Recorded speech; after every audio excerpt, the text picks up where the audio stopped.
Good morning, everyone. Welcome, episode 11. Wanted to share with you today about my friend Erika.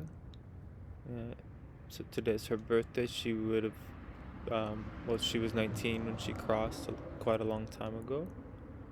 So I think she'd be 41 today. But today's her birthday. It's really magical friend that many of us who knew her very well were really impacted by her crossing. It was so difficult and so powerful, and it's still affecting all of us very much. So she's very much a part of our lives. um I've had other friends cross who are still who showed up and taught me really cool things, and I'm very sensitive to that kind of communication, so I was able to experience some really profound connections. But Erica's become an actual guide for many, including me. Very, very, very dynamic. I worked with shamans that would literally channel her, and they would turn, their energy would merge with hers, and she would show up. And um, but beyond that, like what happens when I'm just between me and her is so much even more profound, and I don't need anyone anymore for that.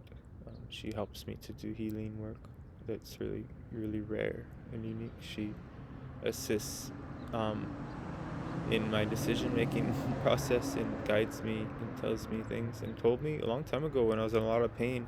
She showed me how incredible things were going to be, and now I'm sitting in that energy that she was telling me about, and now she's telling me about what's coming, and it's so real now. I know,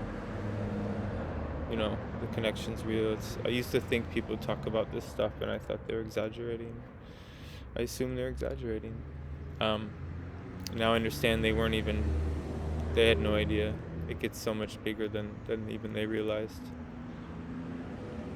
So I just wanted to let you know, like, this is a really rare person that shamans look for people like her. Honestly, it's called having a proper tonal. She was raised by a really beautiful family that was balanced. They weren't chasing money or chasing power or social influence, or they spent a lot of time in Alaska. Their children have what's called a proper tonal, or a just right tonal. There's even such thing as a perfect tonal. And so shamans seek that out as what to pass the baton of knowledge to somebody that's balanced, not these extreme culty people that want to be, extreme. This is a real practical, pragmatic, and delicate affair, knowledge. And so, you know, uh, Erica was very clear in a lot of ways, and she was very helpful to me. But we were caught in a really difficult situation where she was trying to help me see something that I couldn't, and yet, and we were in a lot of confusion around our connection because it was really strong.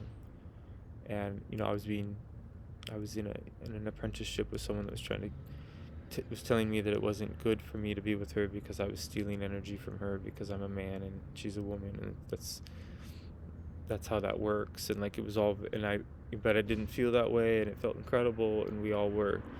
It was just a real kind of conflict, and he was trying to get her to learn knowledge and not get caught up in sensualities or anything. And so none of us were able to, or I wasn't able to listen to my heart because I was trying to fulfill and balance the, the the projection of the teacher who I was following more than I was Erica at the time. So it was a real tug of war, confusion. And that was just a small section of this story. Erica and I had really powerful breakthroughs and changes and guidance, and doors opened for us, especially in Canada. Something really magical occurred. We didn't really acknowledge how magical it was. We just couldn't. We were too young to understand. But regardless, like, it became like a blueprint, an abstract blueprint that's been a guide home for me. So to return to the places of certain events, to go retrack and reclaim and recapitulate these memories, I'm learning more from the memory than I learned from experience. So if you can get focused enough and go back into your memories, you actually will remember parts you didn't even know were there. and they open doors in your world. You like open all these doors within inside of you, and you realize there's all this room inside of you. So when you do that, you feel spacious, you feel amazing. So all of you have these abstract blueprints in your storyline, whether it's your great grandparent or something's there, because we're all dark, mysterious, magical beings. Erika was a very beautiful, simple, loving, affectionate creature that, could see through a lot of bullshit and talked a lot of shit and was really funny and hilarious. And, she was almost hysterical, right? Her laughter was infectious, but it was almost too extreme, right? Because she, it was a lot of energy, right? But she was learning how to balance her dreaming, and we did really unique dreaming together, and we had a really powerful final encounter before she left this world, that really it just left a very unique task for me and for others, I believe. I think everyone has this story with Erika who was close with her. So I believe Erika was given a gift. She was allowed to enter the third attention with her awareness intact and stay there. We all enter, according to Toltecs, we all enter the third attention, which is when the first and second attention merge. And that's called eternity, and that's where you enter and perceive and merge with all that is, all at once. And so when we die, supposedly, our luminous cocoon, for whatever reason, can no longer withstand the pressure of death, and it opens, and all these individual crystals release, and they become one. They're no longer bound within an orb. And as they each travel outward, they become their own conscious awareness, because they always were, because that's what we are. We are a multifaceted bundle of energetic awareness, and each piece of it is individually conscious. That's why dreaming will unlock everything. So shamans, their goal is to open that cocoon and let those crystals go outward, merge with eternity, and then have the power to call them back. So then you become a collection of stories. You entered eternity, you merged with all things, you bring back the stories of eternity, and you're just like here to talk to people. Or you're here to do whatever you want. Shamans don't talk to people usually, so what's being called now though is people that are doing that work. Eventually, like that we're gonna be able to listen to them. Some of them are right outside your door. They're schizophrenic, right? Like some people already have opened these doors. They just didn't have a proper tonal, like Erika did. I didn't either, really. It's been a much more difficult journey for me to. I wasn't raised like she was. So yeah, those of us that were affected by her are sort of stamped with the intent of her magical story, and it's a magical thing to be part of. It's not something like, it's not negative, it's not positive, it's just magical. It's difficult. She's fully available though. She's a really unique person. Her family she visits her blood family, that they call it Erika time. They're fully able to that opened that door for them. So an already incredible family is now that much more magical because of the helper that they have on the other side. It's unreal, and yet it's so extremely painful almost, right? It's almost too much. It's like the wound has to stay alive in order for that connection to be. And so how do we balance beauty and terror in this world?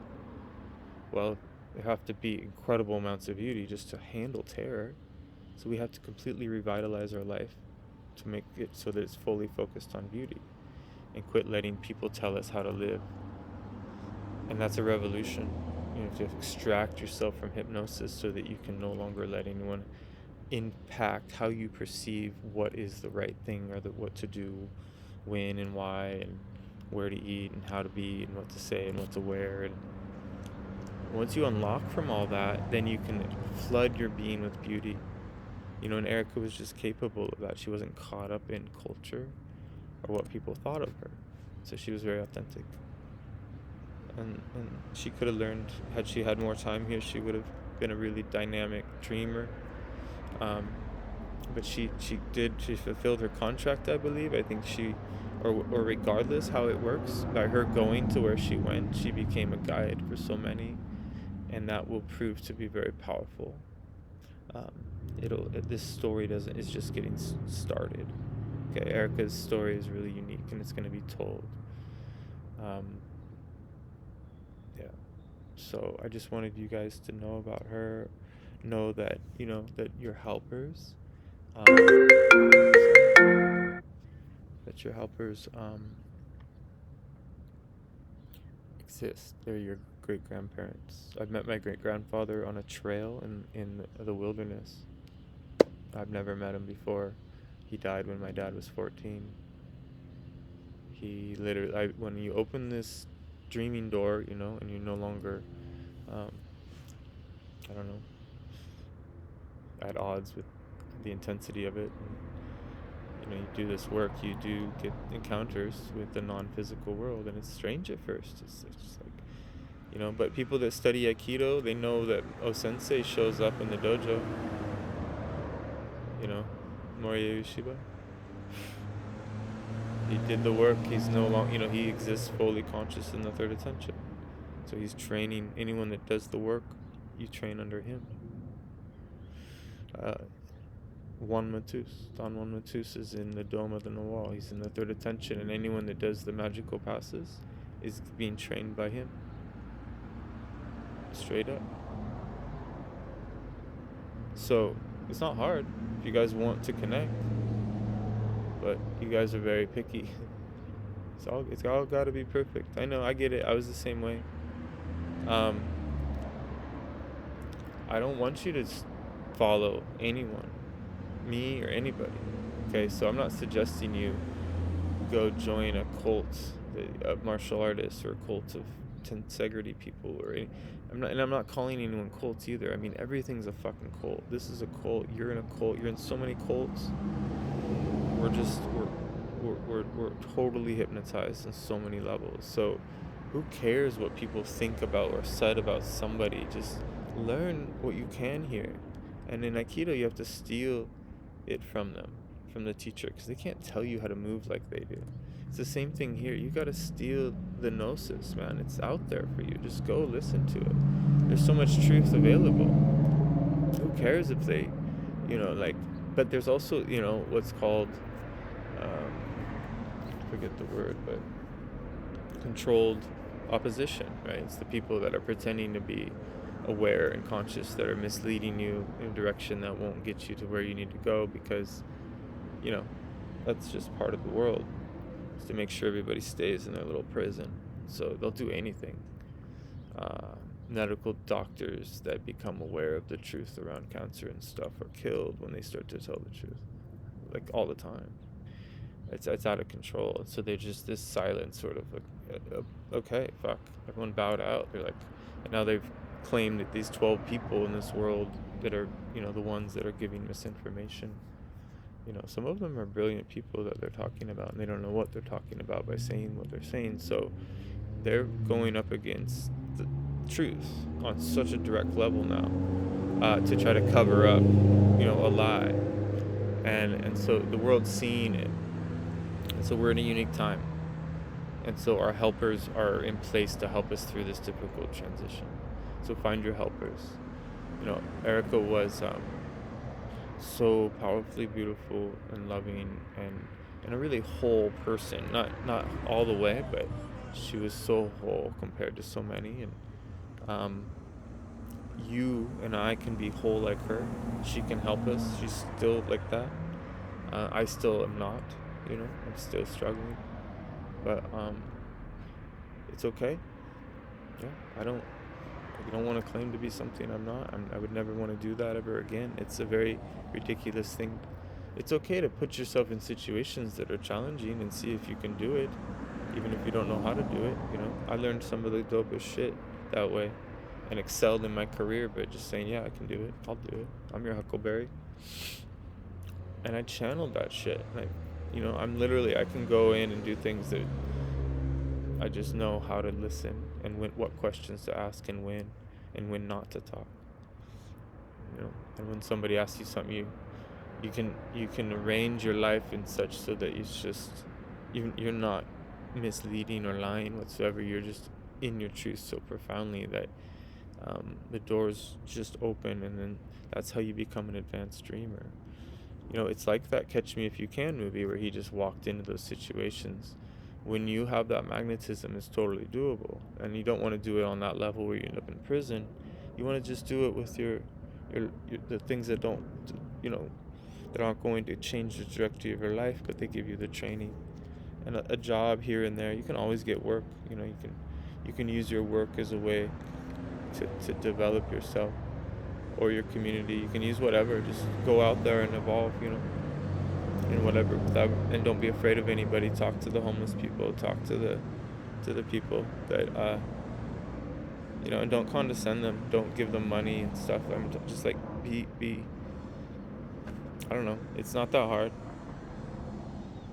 It's not that hard, but it is hard. I mean, it's still hard for me. So, Erica was like she was a she spent a lot of time in Alaska, and she was able to be alone.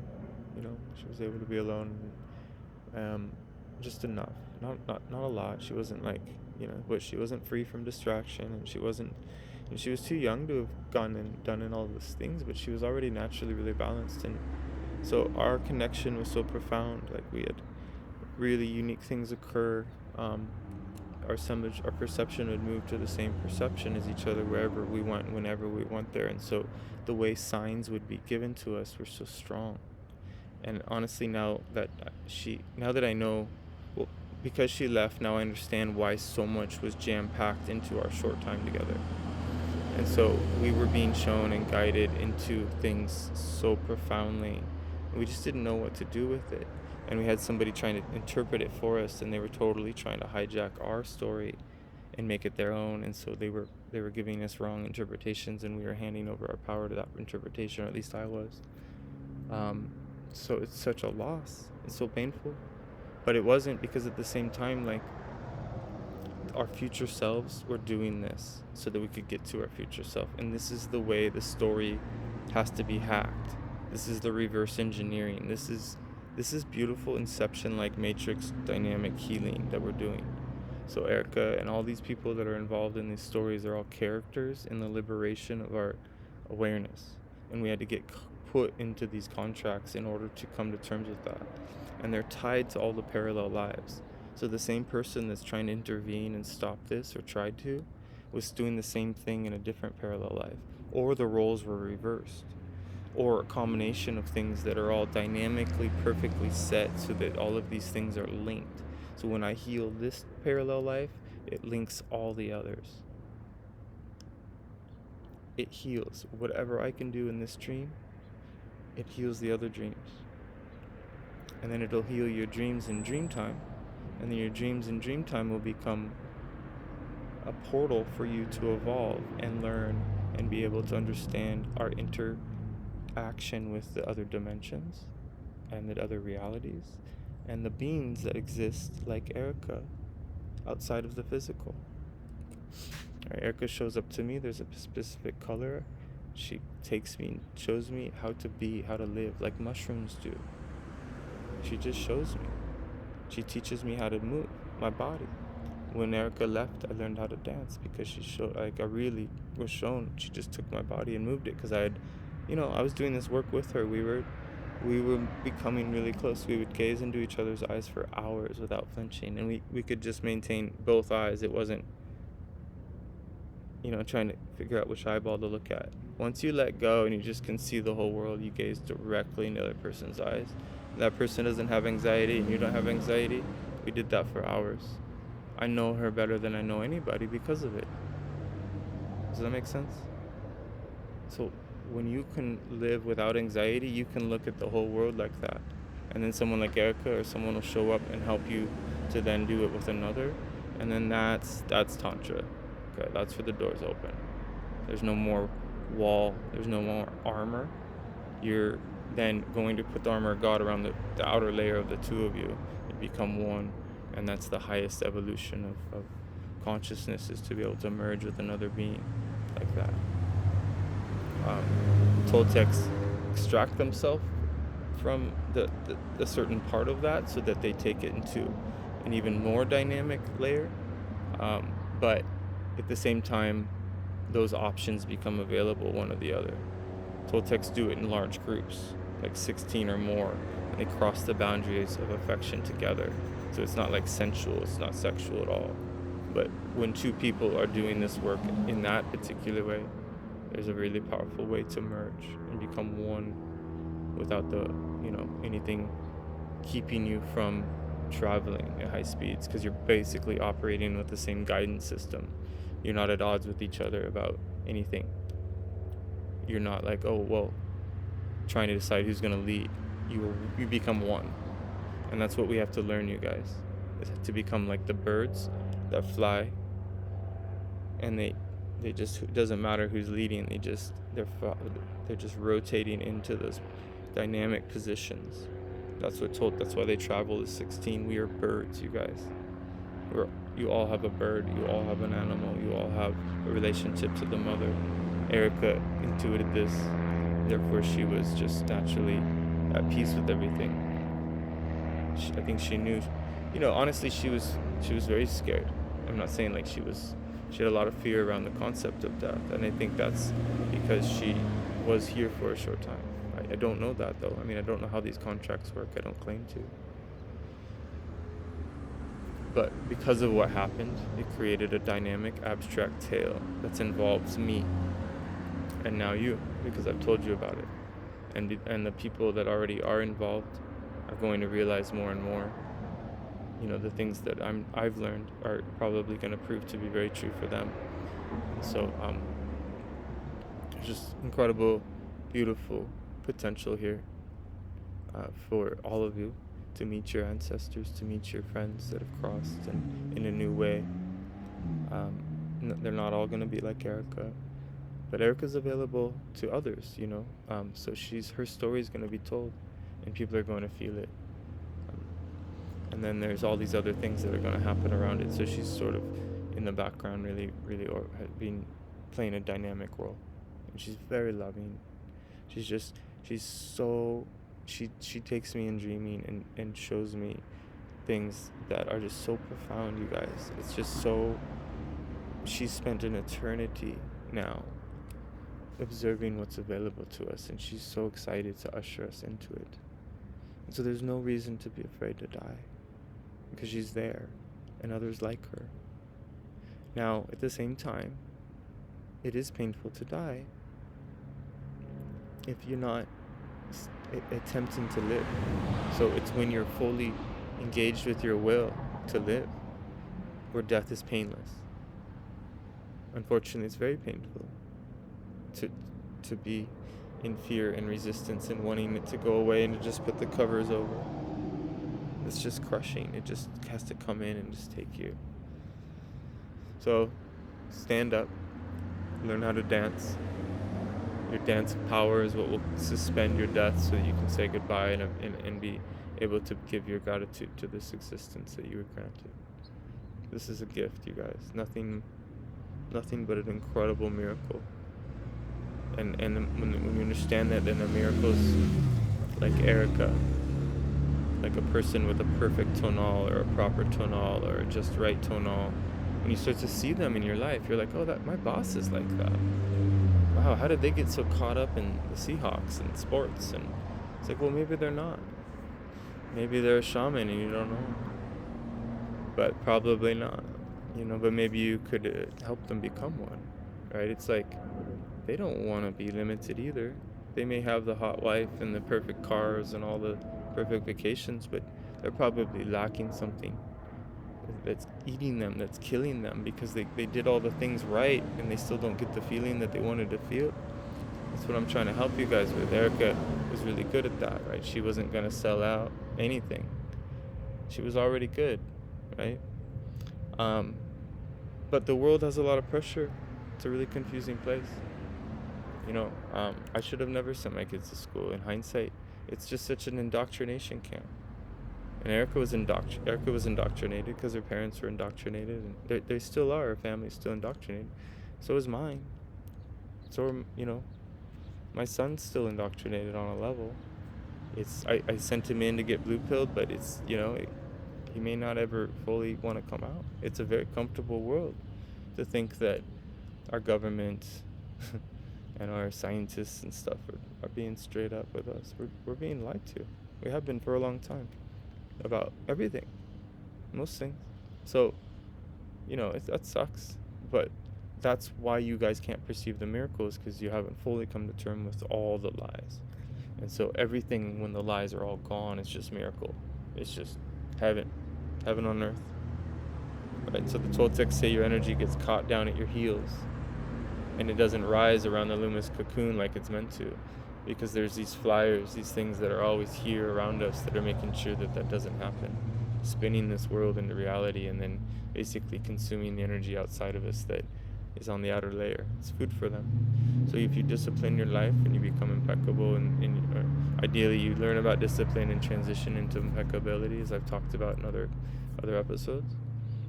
But that discipline, for whatever reason, makes that taste of that luminosity unbearable. They can't eat it. That's it. This is just a predatorial food thing, you guys. And Erica, had her luminosity somehow. She didn't know about that. But it's joy. It's harmony. When you have joy and harmony, and you're excited about life, and you're in love with self-love.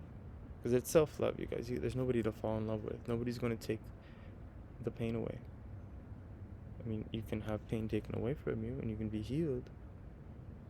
But that's only because you were willing to be healed. You were willing to heal. So you have to do the work to get the help.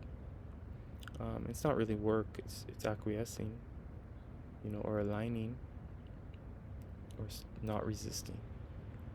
Right? So it's such a beautiful concept. But yeah, so Erika came in, gave us some profound gifts, and is now available on a level that is just so even more profound than what she could give us when she was here. And so if you learn to recapitulate, you realize that there were people like this in your life. You may not have noticed them. I had a playground teacher that was like Muslim, and she was always covered up, but her eyes were just piercing, beautiful. She had like facial hair. She wasn't attractive, like in a normal sense, or in a 3D sense. But my God, she was the most beautiful person. And she saw me, and I saw her, and it just, it's those people, man. That's how I got to where I'm here, because of her. Not because of my dad. He wasn't seeing this. My mom didn't see this, but she saw me. Isn't that crazy? We never talked. I was closer to her than I was with my parents. That's how consciousness works. Okay, so I was really close with Erika. To be able to look into her eyes like that for hours, to travel freely and to be in the same thoughts, to be guided by the same feelings and to follow them. That's so inspirational. I hope that you're inspired by that. I had to go and find that on my own when she left, while also finding another completely powerful relationship with another that was super difficult because of the contract that we had to undo. So I was doing multiple things, multiple tracks, and that got really confusing. And I only recently brought it into balance. So thank you, Erika. Happy birthday, my friend. Thank you for showing up and for all of the support you lend to all of us. Thank you to April. Thank you to Sarah. Thank you to Rachel. Thank you to Katie. Thank you to Jeremy. Thank you to everybody that got entangled in that insanity, that apprenticeship. Thank you to all of the people that were Erika's anchors in life, Julie and your sisters, Jane and Ame. And thank you to Linda and Steve and all the beautiful people that made Erika who she was. Um, she really was the rarest of the rare, and still is still doing the most magical things for all of us. And it's just beginning. Like, people like her are in place for this transition as we all step into gnosis and become aware of the world and what's really going on. You know, we're going to be able to connect with these spirit guides, and the spirit waters will flow for those that are in alignment with the Earth Mother. But for those that stand against the Earth Mother, every blade of grass, every animal, every aspect of creation will turn its back on them. It's just the way the vibration works. It's not really like that. It's just that it's how the dream collapses, you guys. And we were in a magical dream. And Erika was a magical dreamer. So are you. So am I. And once we really, really, really, really understand that, we'll be able to experience the most profound layers of affection for and with each other. Because we'll extract ourselves from the carnal and the sexual into just pure affection. It doesn't mean you can't interact in the carnal realm. You're not attached to it, so it's actually way healthier. And then there's just so much more magic that occurs throughout your whole day, rather than it being just the weekends or the vacations, right? It just starts to spread out across your entire being. So there's all these powerful ways that we can reach these states, and we're going to. So please continue to share your feelings with your emails and stuff. Thank you for sharing. I'm glad that you could meet Erika today. I wish I could. I'm not a picture person. I'm not going to show photos and stuff. I see her, and she's grown. She's mature. She's an evolved, aware Erika. It's not the same person, So that's interesting. I hope that there's perspective to gain from this idea that we can interact with those that are on the other side. I think once that door opens, really beautiful perceptions start to become available to us. And we want to connect the young ones that come in with those spirits right away, so that they never lose that connection. So honor the babies and the infants. Take the fucking masks off of children, you guys. Stand up for their kids. Do something. Take the mask off yourself, okay? We're not here to die of viruses. You die when your vibration reaches a certain level, and something will happen so that it can manifest and be listed as your death. But your death isn't like that. You're not responsible for killing other people. That's not how it works. So love your neighbor and feel for them, especially the ones that are in fear and that think that you're killing them. Just keep loving them. And love yourself and love this world. The Bible says, love nothing in this world, or whatever it says, love not the world or nothing in it. And what that means is that it's just a dream, not to get attached. But that doesn't mean you can't love the fact that it's a dream. You can still love the soul and the connection, and the affection and the magic and the babies, the children, and the birds. I'm more close with the birds than I am with any human now. That's okay. It's lonely, it's intense, but it's the only way it works for a while until you transition, and then it's just powerful, you guys. The earth loves you so much. Erika loves you. Seriously, like, Erika merged with the Earth Mother. That's how this works, you guys. That's how I know the Earth Mother. Because I had to find Erika. Erika's mom said in front of the whole funeral, Joel, I want you to find her. She's a very powerful woman. And I did. So I want you guys to find her. I want you guys to find your own link to the spirit world. It's a magical realm that is filled with possibility. It's where your imagination will be reclaimed, and it won't matter whether you can draw or dance. Your imagination will become reclaimed, and you will be liberated in your ability to perceive the world in a beautiful way. Whether you can put that on a piece of paper or take a photograph from that feeling doesn't matter at all, because you won't care. So quit trying to be an artist and become a dreamer, and then all the doors open. I promise. Okay, I love you. Thank you.